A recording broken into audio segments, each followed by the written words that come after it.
So I know it's a constant steady stream of bad news every day. So I actually want to give you some good news. The Korean workers from the LG and Hyundai plant are on their way home. And it's been big news here in Korea. I even saw it on the front page news in the USA. And I want to give you a little bit of details that you may not necessarily hear somewhere else.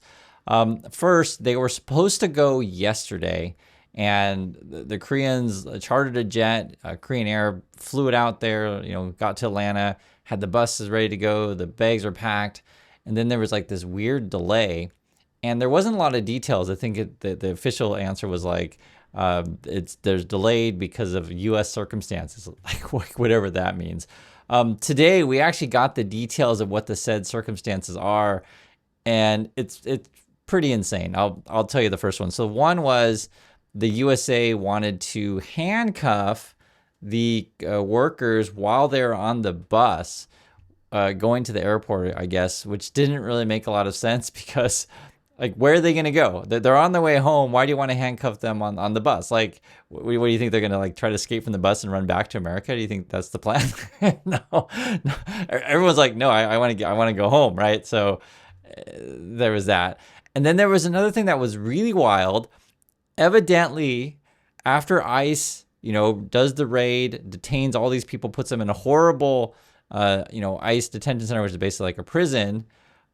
Trump then makes an offer for the Korean workers to stay and train the Americans. You can't make this stuff up. And just put yourselves in the shoes of the Korean workers. Like, you're just like, okay, I'm here to set the factory or whatever. And like, you get raided by ICE and you're handcuffed and you're, put in chains on your ankles.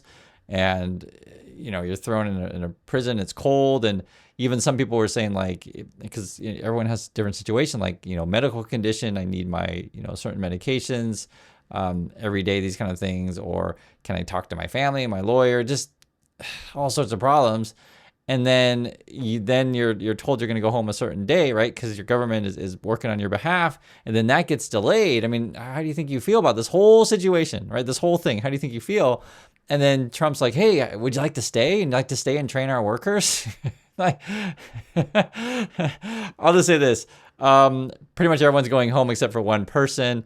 The one person that is staying, I think they have family in the area. And I think it said their family are permanent residents in the U.S. So they have certain reasons that they're going to say. Maybe there's kids in school or any number of things. But everyone else is like, goodbye. I'm going home. And I'll just say this as well. Let me show you a little bit of image here. This was some of the news here in Korea. And you can see the images that they used to portray Trump.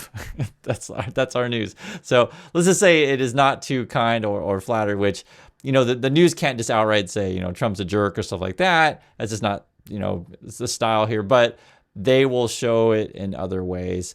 The other issue that's been coming out as well is the president here in Korea has been saying, basically, Trump, you have risked all of Korean investment and factories in the USA, and we're going to take a look at it. So I can't predict that kind of stuff. I'll just say this. Part of the problem with doing business, well, there's a lot of problems, but big problem with doing business with, Trump is he's untrustworthy, right? He'll change his mind. He'll stab you in the back. He'll, do his sort of policymaking by tweet, which is not really someone you want to, do business with.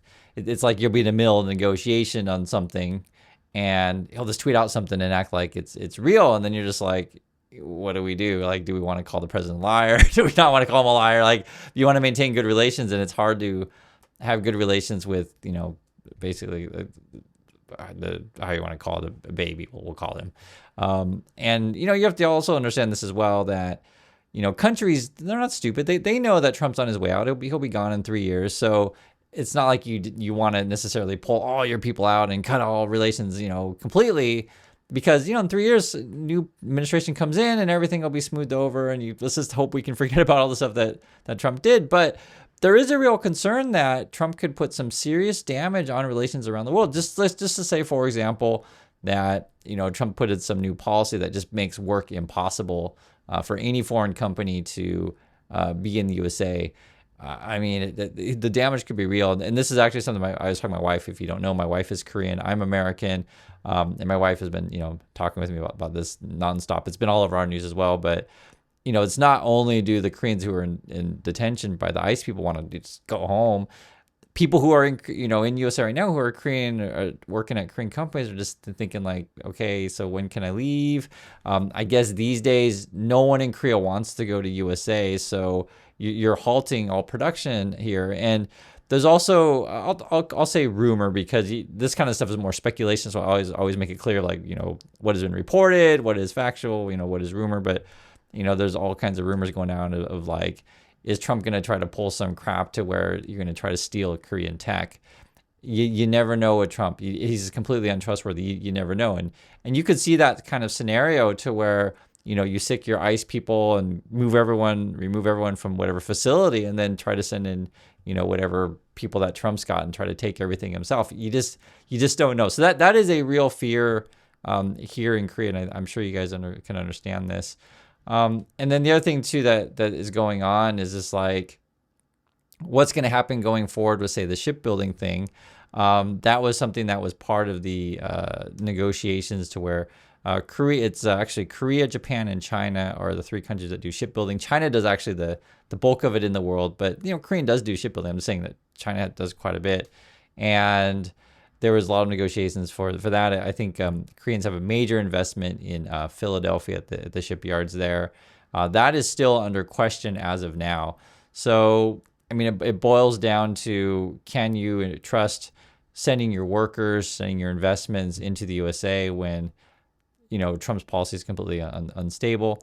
The other issue that is, as well as the Koreans are really adamant about, if our people leave, they're not going to be treated as criminals. Because remember, the Americans wanted to deport them and basically classify them as criminals, like just their average thug kind of thing. Whereas the Koreans are like, no, we want voluntary departure. If you want us to go, we'll just go, and this is voluntary departure. And it matters because then if they, theoretically wanted to come back to the USA, there wouldn't be any penalties. The deportation would be like a 5 to 10 year ban. So there's negotiations on, from the Trump side, like trying to get the people back.